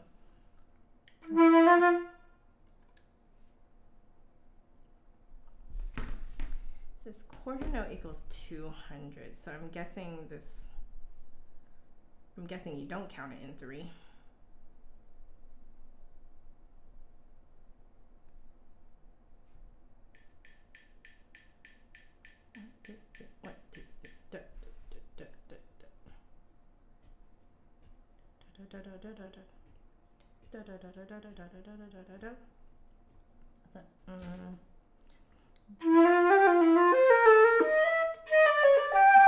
Is it like that? I think so.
This is cute. I've never actually heard this before. This is really cute.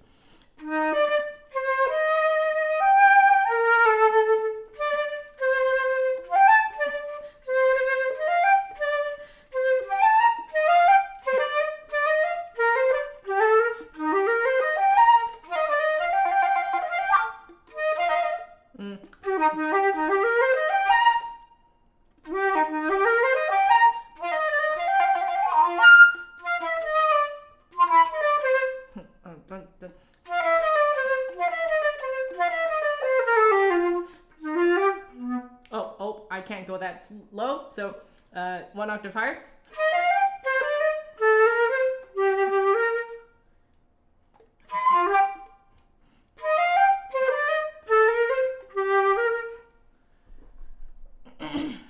Cute.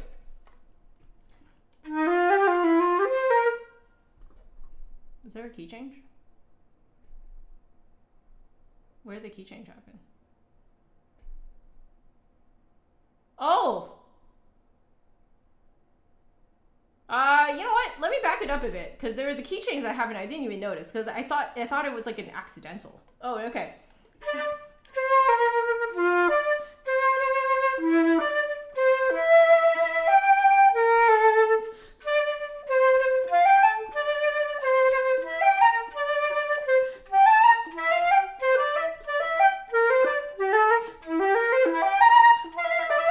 Oh, that sounds so much better, don't you agree? Oh, you know, things sound better when they're played in the key that they're supposed to, all right?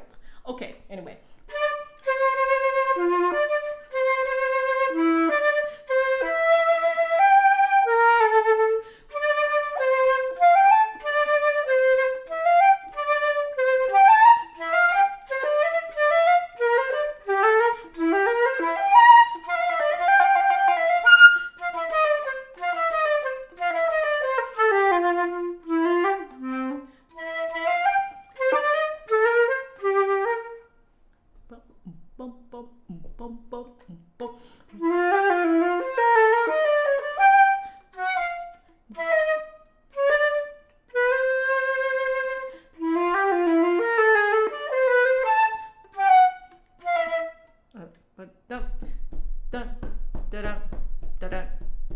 Okay.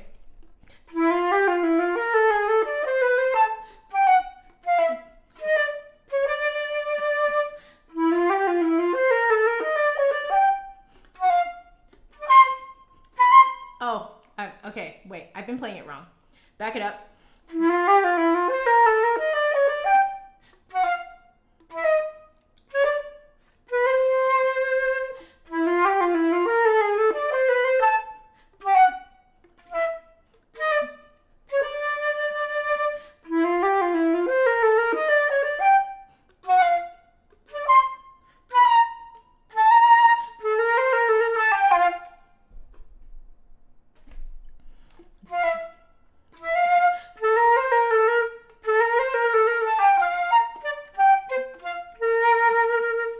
All right, key change. I see it this time.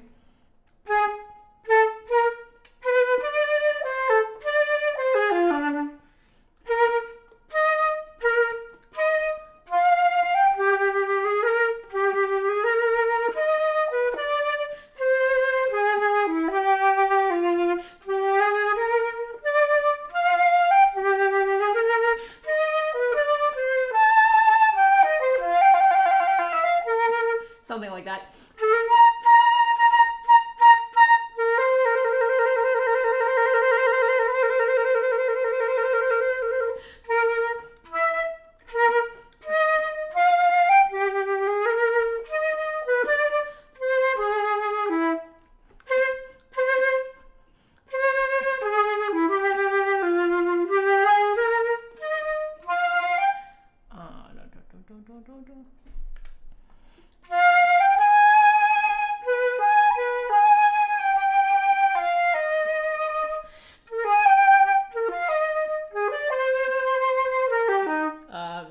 No key change? Okay.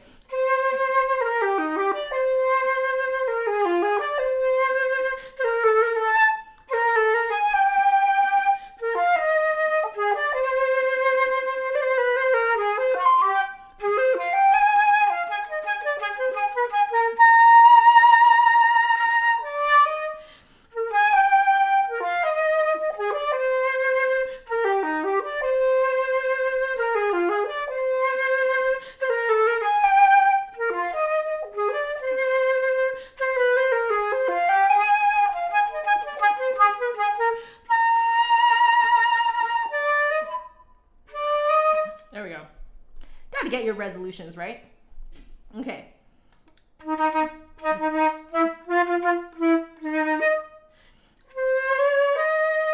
Okay, so another key change. One more flat. All right.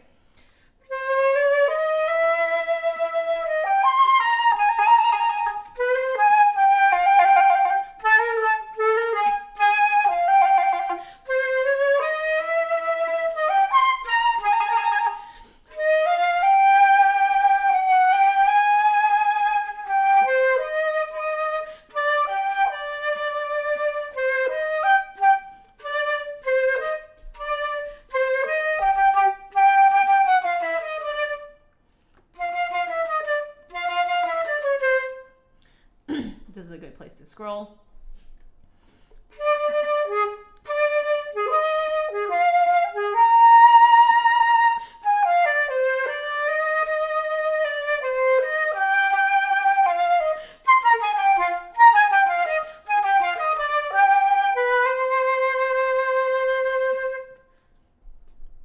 Let's not do the repeat for the sake of time.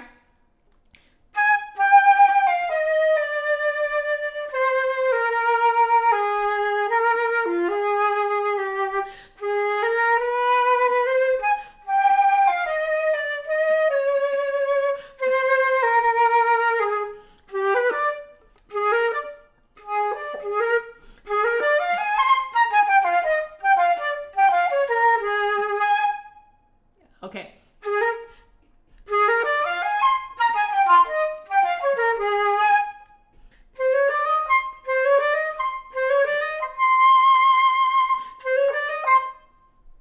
I'm guessing that's the next note. Yeah.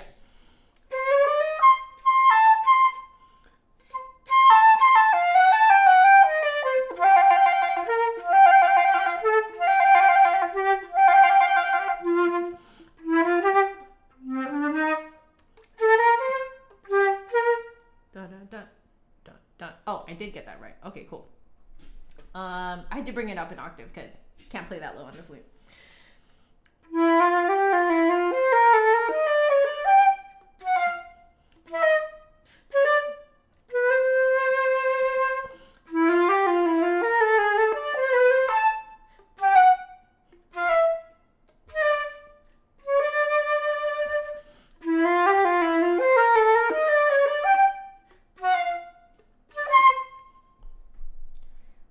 I think this would sound really cute on an alto flute, to be completely honest.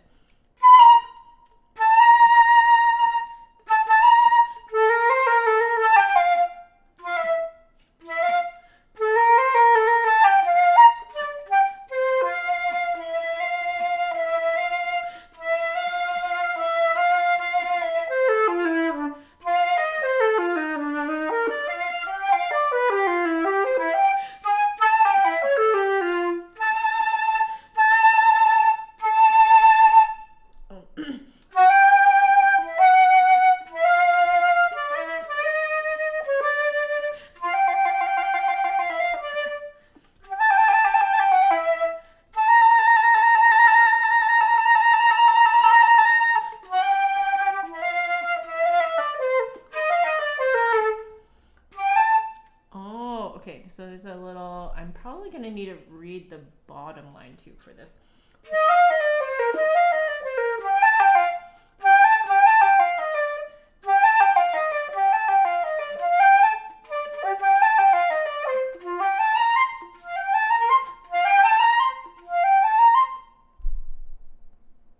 Maybe I should go octave and octave. So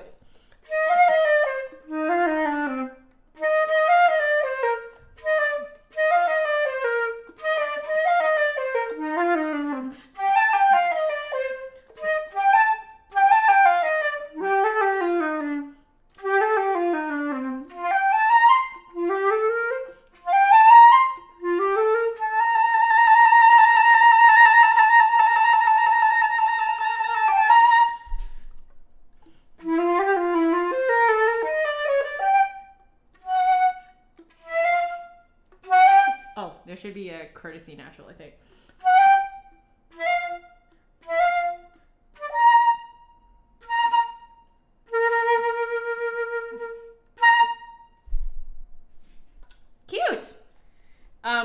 it's called Voice of the Wind. You guys can kind of hear the wind motif. That's really cute. Thank you, MagicMonkichi. I hope you were here to see this. We need to poke MagicMonkichi because I feel like he's not here right now. Yeah. Oh, you guys talking about Team Recorder? She's so sweet, isn't she? Oh. Have I played the new Mario Origami Kingdom yet? No, not yet. In truth, I'm actually playing Paper Mario. I'm playing like on N64. I'm playing through that right now. I finished Super Mario RPG. So now I'm on to Paper Mario. So I'm kind of like making my way through, like almost, I guess, chronologically. But yeah. All right, guys. I think that's a good place to stop. So I'm going to take my leave. Let me just, give me a second here. Let me just need to clean that up real quick. There we go. Okay, so I'm going to take my leave so I can take a little break again before I practice. So I'll be practicing over on Just Another Flautist on twitch.tv. So twitch.tv/JustAnotherFlautist, FLAUTIST. So come find me over there if you're not sick of me yet. We would love to have you there. We're a really fun bunch over there, very welcoming, very loving, and we appreciate just kind of, I think we all really appreciate people's uniqueness and differences over there, and we like discussing the flute in that light. So it's really fun over there, guys. Please join us over there. So anyway, you guys are so sweet. Mina played Nielsen Concerto at twice the speed. Why would you ask me such a thing? It's already bad enough at speed. Anyway, I love y'all so very much. Stay happy, healthy, and safe. And if I don't see you over on Twitch, at the very least, I'll see you guys next week, same time. All right? Laters.